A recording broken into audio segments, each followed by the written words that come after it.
teman-temannya dia kalau les itu di rumah saya, di tempat les kami, murid-murid itu dipinterkan sampai hasilnya 9, 10 tuh.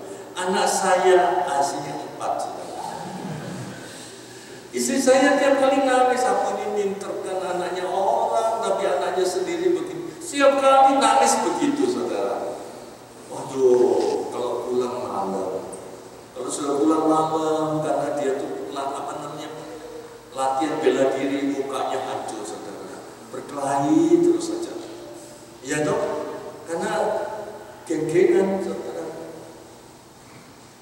Ya, tetapi apa yang saya katakan, saudara, saya sabar, saudaraku. Tetapi saya juga punya akal. Bagaimana caranya untuk mendekati dia? Ya, bagaimana? Oke, nanti saya akan sambung lebih dalam. Tapi nyata hari ini anak saya luar biasa. Saya boleh berbangga. Dia bisa luar biasa, dia meniru saya kesabarannya, dia meniru tanggung jawabnya, dia meniru semuanya, dia mencintai mamanya, ya, mencintai papanya, ya. Sungguh-sungguh saya berbangga, saudara. Kalau saya jalan di mall, saya dirangkul sama dia. Dirangkul, saudara.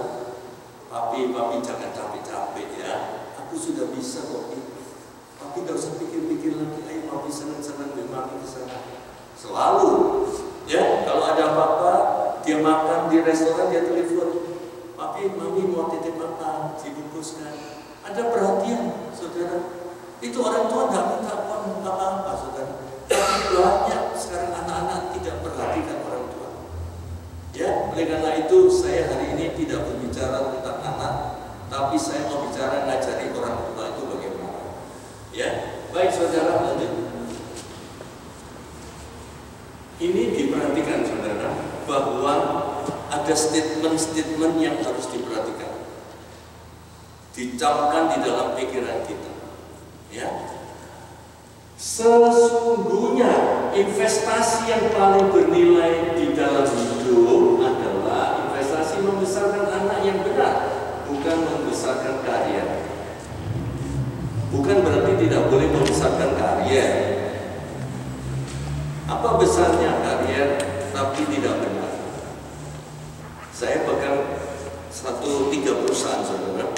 Perusahaan kaos kaki, perusahaan minyak, dan perusahaan sabun. Ya, keluarga itu besar, anaknya 3 dari Amerika, S2 semua pulang di Surabaya. Satu-satu memegang perusahaan itu. Ya, rumah dari ayahnya begitu besar seperti istana. Tapi 3 ini habis karena apa? Dia besarkan karya, ya, tetapi dia enak-enakan. Kalau sudah kena perempuan, dia ada diteretes, tidak pulang-pulang.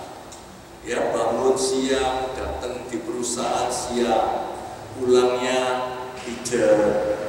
Langsung 3 ini dalam waktu berurutan itu jatuh, saudara. Karena tidak diurusi dengan baik.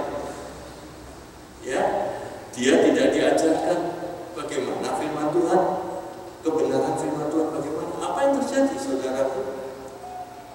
Tidak kuat. Ya, godaan dunia tidak kuat.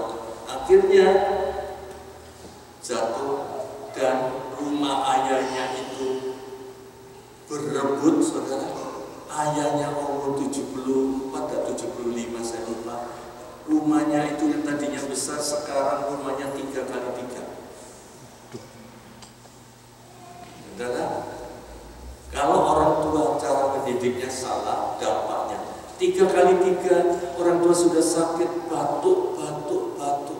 Ya, rumahnya 3 kali 3, bayangkan, hanya karena ulah anaknya. Oleh karena itu, saudara, investasi Anda yang terbesar hari ini, Anda harus mencintai anak-anak. Ya, mencintai anak-anak. Karena anak Anda itu diberikan tanggung jawab oleh Tuhan, dititipkan, dan Anda harus kembalikan pada waktu dilahirkan itu anak itu sehat dan lucu sekali. Ya, Tuhan pada waktu lahir, Tuhan itu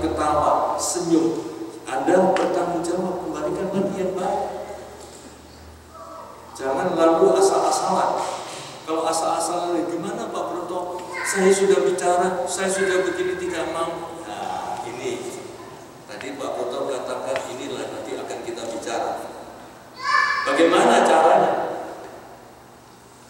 Ya, saya sudah begini Pak Broto, saya sudah begini, saya sudah begini. Nah, inilah seninya di sini, saudara. Kalau semuanya gampang aja, saudara, pasti bangun gereja ini tidak kuat, saudara. Kena badai, kena apa, sudah jatuh. Jangan dikira kita ada di Indonesia lalu enak-enakan juga. Ya, gereja-gereja itu terancam, saudara. Bagaimana kita Laskar Kristus? Apa diam aja? Tidak, saudara. Tidak, kami betul-betul akan mati-matian untuk mempertahankan gereja. Demikian juga Anda mempertahankan anak-anak Anda. Ya, sebab ini investasi. Kenapa tidak kalian? Karena sebab kalian dapat datang dan pergi dari kehidupan. Kita, namun anak untuk selama-lamanya adalah bagian hidup kita. Ingat saudara, anak bagian hidup kita. Tidak peduli sekarang itu Anda posisinya dengan anak tidak kumpul, anak tidak dekat, anak tidak mau bicara, tidak peduli. Tuhan itu bukan tidak peduli. Pokoknya itu darah dagingmu, aku titipkan dan kamu percaya, kamu harus bertanggung jawab. Apapun yang terjadi, anaknya kena ini narkoba, anaknya tidak cinta dengan orang tua, apapun orang tua harus bertanggung jawab. Maka itu saudaraku, kami akan belajar menjadi orang tua yang betul-betul mengerti, orang tua yang betul-betul ya, yang berkehendak, yang dikehendaki Tuhan. Ini kata-kata tolong diingat-ingat saudara. Sesungguhnya dalam membesarkan anak merupakan persembahan kita yang mulia kepada Tuhan. Saudara, Anda selalu bilang saya mau mempersembahkan sesuatu kepada Tuhan. Apa yang dipersembahkan? Anak. Kalau anak kita berjalan dalam keadaan benar, saudara, tidak kaya pun Anda senang, betul nggak saudara? Tidak usah kaya, tapi anak itu tekun dalam Tuhan, dia taat dengan perintah Tuhan, suruh menghormati orang tua dia hormati, ya toh? Dia tekun sungguh-sungguh, dia mencintai orang tuanya. Aduh, luar biasa saudara. Dia bangga. Saya ingat ibu saya, saudara. Di dalam keluarga saya pertama kali menjadi sarjana. Dan pada waktu menjadi sarjana, saya pakai pakaian sarjana. Ya, foto. Istri saya juga foto, dia juga sarjana. Ibu saya itu ada di muka begini ya, rumahnya begini, ini orang jalan. Setiap orang dipanggil. Bingung saya, kenapa? Istri saya yang malu. Ini loh anak saya sarjana. Ini loh anak saya sarjana. Begitu loh saudara, seorang ibu. Begitu bangga. Ya, ayo anak Anda. Itu saya belum kaya. Saya belum punya uang saudara. Cuma sarjana ini belum punya apa-apa saya. Rumah yang belum punya dan lain-lain. Tapi ibu saya begitu bangga saudara. Kalau anaknya itu jadi sarjana. Nah, ini harus Anda punyai. Kalau orang tua tidak ada kebanggaan dengan anaknya, bagaimana? Nah, untuk bangga pada anaknya, Anda harus bekerja tentunya. Tidak langsung, saudara. Otomatis dibiarkan aja jadi sendiri baik. Nah, mungkin saudara. Apalagi situasi sekarang ini, tidak mungkin kalau Anda tidak mengerti, saudara, situasi. Saya sudah. Jadi tidak mungkin kalau Anda tidak action. Nah, nanti actionnya itu bagaimana? Saya menerangkan bisa mengerti saudara, bahwa Anda tidak mungkin otomatis jadi sendiri saudara. Tidak mungkin. Kalau tidak involve betul-betul, tidak intervensi yang baik, tidak berkomunikasi, tidak bisa mengarahkan anak itu mau jadi apa, tidak bingung saudara. Ya. Seperti begini loh saudara, pada waktu itu Pak Broto ada di Terawas.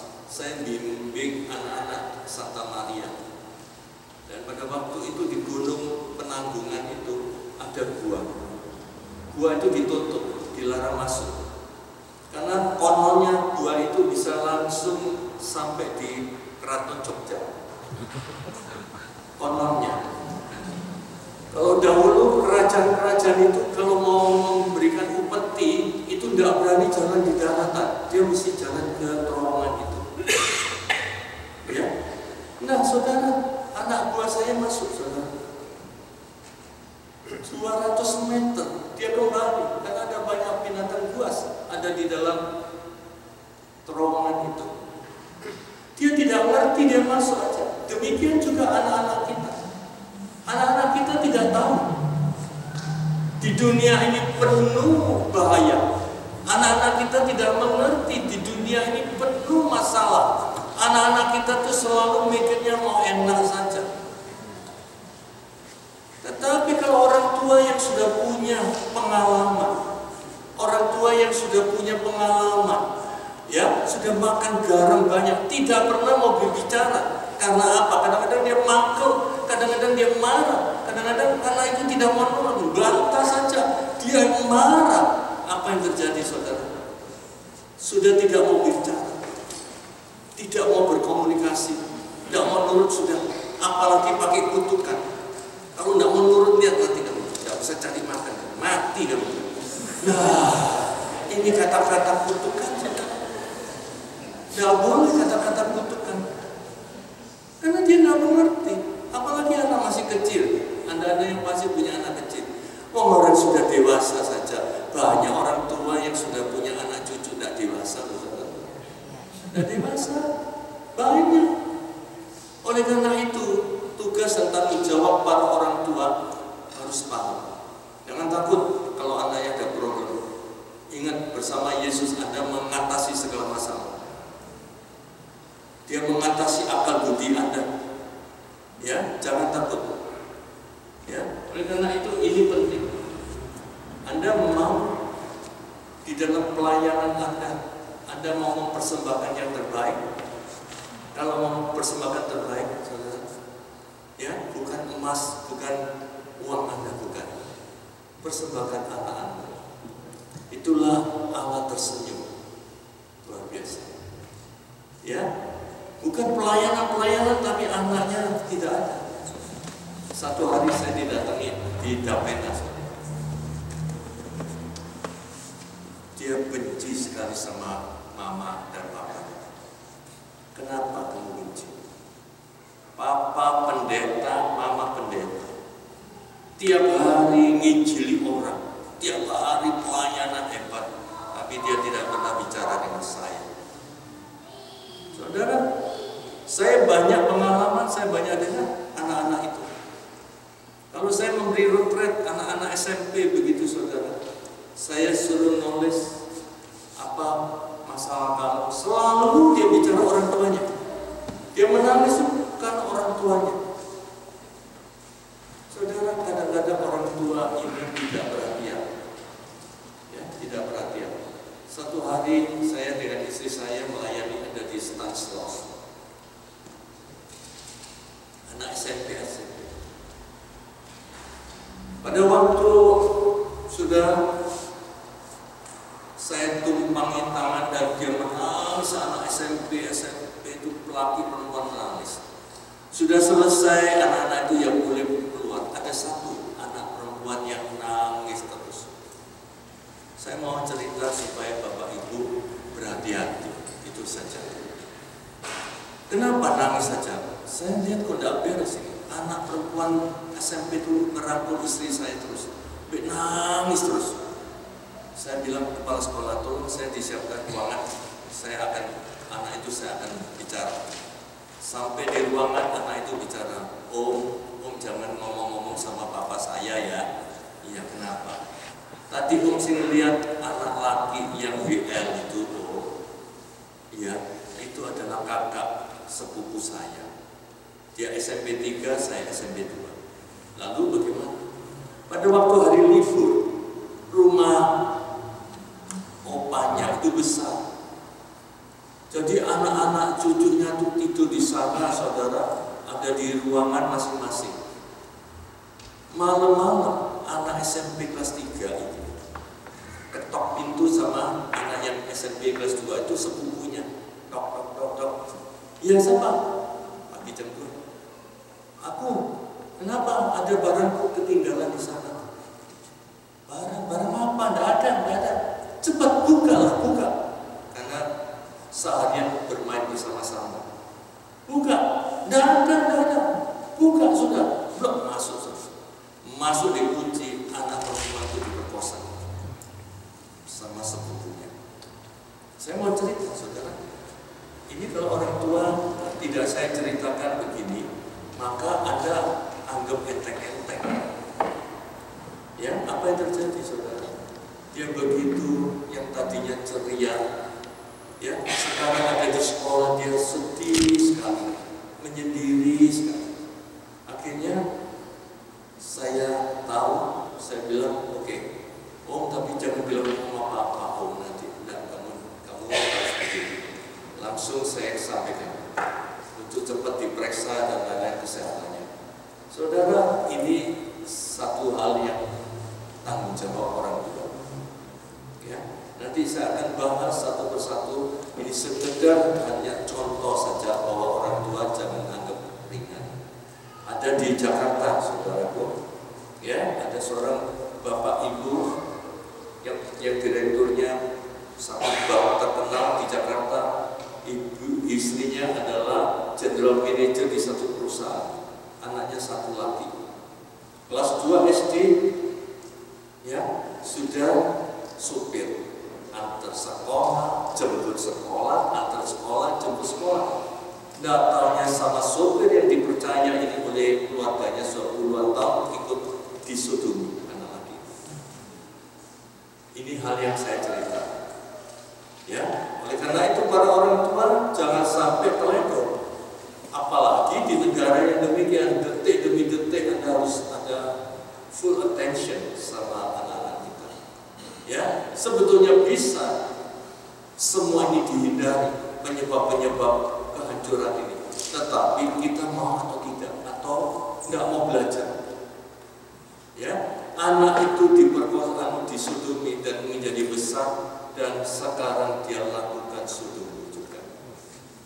Setiap anak kecil, ya, diambil dan dia lakukan. Dan itulah, saudara, dampak-dampak kalau kita tidak berhati-hati.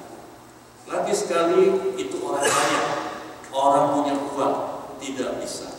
Dia datang di kantor saya, dia sambil menangis di Jakarta itu, ya. Tetapi apakah tidak bisa selesai?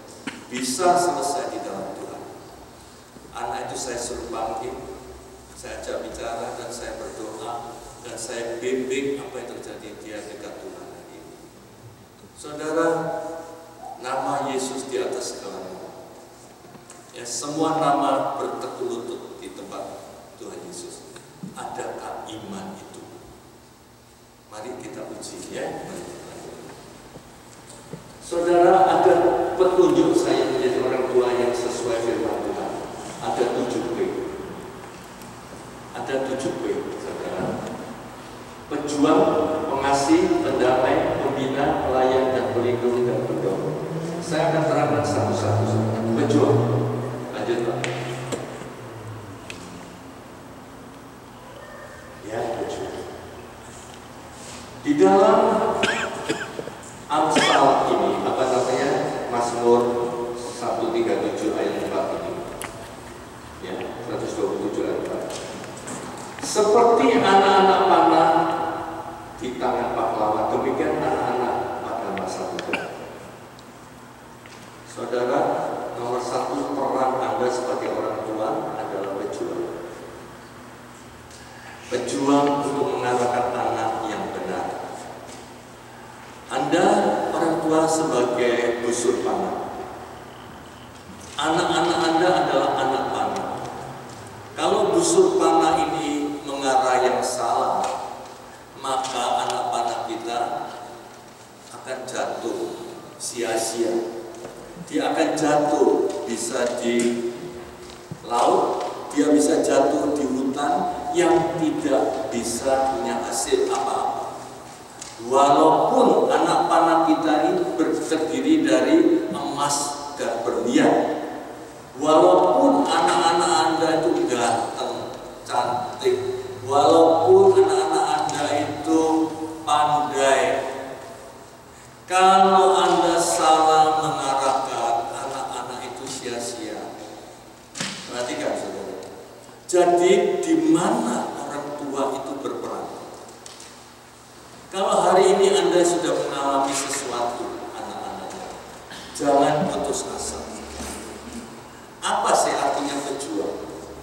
Apa artinya pejuang? Anda orang tua adalah pejuang. Apa artinya pejuang? Pejuang itu berjuang untuk mencapai sasaran sampai titik penghabisan, darah penghabisan. Kalau cuma sudah Pak Broto, saya sudah usaha Pak Broto, saya sudah begini, anaknya tidak mau Pak Broto, Anda bukan pejuang. Pejuang itu sampai titik darah penghabisan. Tidak peduli bagaimana Anda berjuang sampai berhasil. Itu namanya pejuang. Walaupun Anda harus menderita. Saudara, ini Anda tanamkan. Orang tua, kalau Anda tidak menjadi pejuang, Anda jangan salahkan anak Anda bukan menjadi orang yang luar biasa. Ya, dia mencontoh sedikit-sedikit kalau berkelahi suami dan istri cerai, sedikit-sedikit marah lari, tidak mau kumpul lagi. Saudara, itu akan dicontoh oleh anak-anak Anda. Pada suatu hari anak Anda menikah, dia akan contoh. Oh, caranya mama itu kalau menyelesaikan masalah mengatakan cerai. Oh, katanya itu caranya papa kalau punya masalah itu tempelin. Itu dia mencontoh, saudaraku. Oleh karena itu, Anda menjadi pejuang semuanya. Apa yang diperjuangkan? Apa yang diperjuangkan untuk anak kita? Tentu kebutuhan fisik. Ya, orang tua punya tanggung jawab untuk menafkahi, memberi makan kepada anak-anaknya untuk membesarkan, bertanggung jawab memberikan fooding yang baik.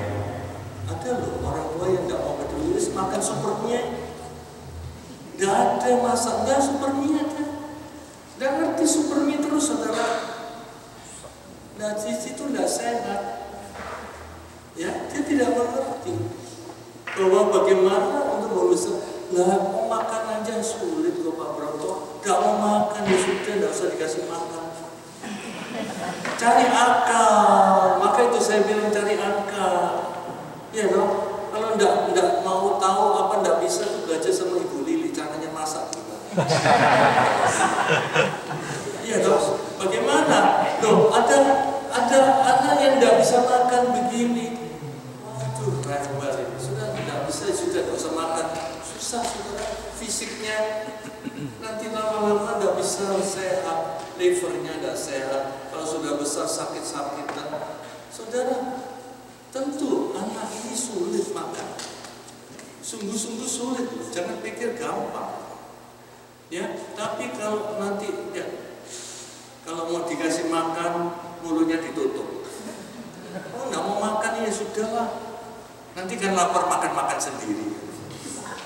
Saudara, kita belajar yang benar untuk fisiknya mereka bertumbuh. Fisik ini bukan cuma Anda cari duit, beri makanan gampang. Tidak, saudaraku, harus kita usaha. Ya, kebutuhan intelektual anak ini tanggung jawab. Kebutuhan intelektual anak, Anda harus ajari anak untuk belajar, untuk dididik, untuk disekolahkan. Ya. Walaupun nanti ada sesuatu yang menjadi problem di dalam kehidupan anak itu, yang masih ada problem, ada sekolah-sekolah yang sekarang ini yang bisa untuk menampung, untuk menjadikan pandai. Tapi kalau Anda sudah berhenti, tidak putus asa, sudah percuma habiskan uang, tidak bisa. Saya punya teman, anaknya juga keterbelakangan ada di situ, tapi dia tidak pernah putus asa, saudara. dia leskan berenang, dia leskan belajar ini, belajar. Uang habis banyak, saudara. Demi anak, ini loh namanya seorang pejuang. Ya, dia mau korban demi anak, walaupun anak itu kelihatannya tidak bisa berkembang, tapi akhirnya anak itu menjadi perenang, orang cacat, juara se-Asia. Bukankah bangga saudara di foto, di apa-apa?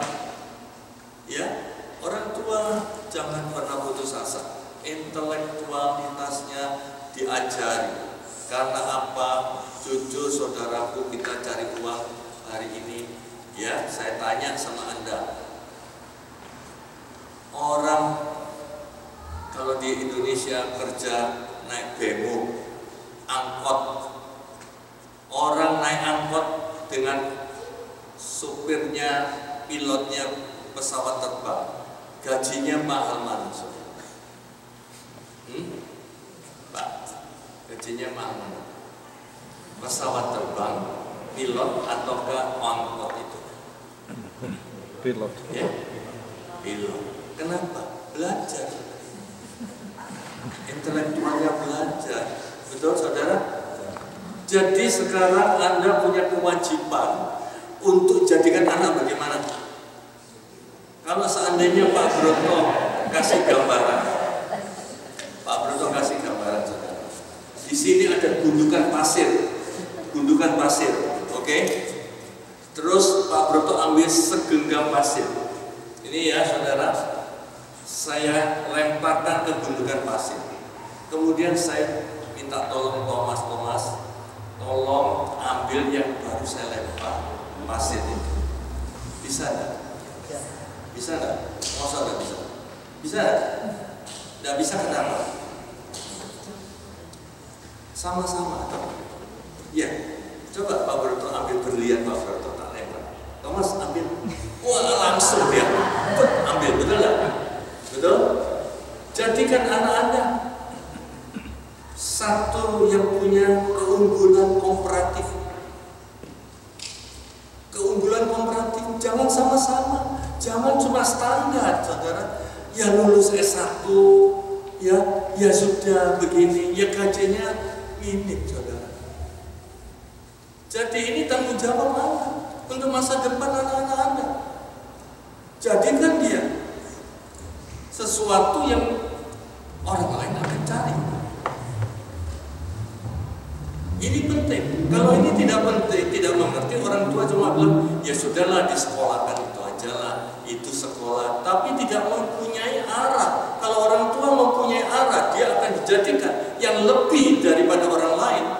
Nah, itu butuh perjuangan. Maka itu Anda harus berjuang. Kita lihat lagi kebutuhan sosial anak. Anak kita butuh sosialisasi. Ini tidak mungkin kalau Anda tidak berjuang. Mau berkumpul, sosialisasi, mau bicara dengan orang, mau mengerti kesulitannya orang, empati, mau betul-betul ringan tangan, mau begini. Inilah orang yang akan baik. Bisa tidak jadi seorang menteri kalau dia tidak pernah mau bergaul? Hanya ada di kamar saja, ya bisa, saudara. Ini saya kasih gambaran yang ini. Jadi ini tanggung jawab Anda untuk berjuang supaya anak-anak Anda itu betul-betul bukan cuma pandai, bukan cuma fisiknya besar, tapi Anda bisa bersosialisasi. Karena kita ini umat manusia itu ya adalah pada prinsipnya kita bersatu bersama-sama dengan manusia lain. Ya, ini penting loh saudara. Anda coba anak Anda bekerja, walaupun Anda punya perusahaan sendiri loh, mimpin, Anda tidak bisa mau bicara dengan anak buah. Anda tidak bisa begini. Lihat, banyak perusahaan ada di Surabaya, banyak hancur karena generasi kedua. Maka itu Pak Broto di sini tugas saya di perusahaan-perusahaan itu sekarang regenerasi. Orang anak yang pulang dari Kanada, dari Amerika, dari Australia, perusahaan yang saya pegang banyak, ya itu melalui saya. Saya regenerasi dan saya mulai arahkan. Dan kebanyakan mereka tidak bisa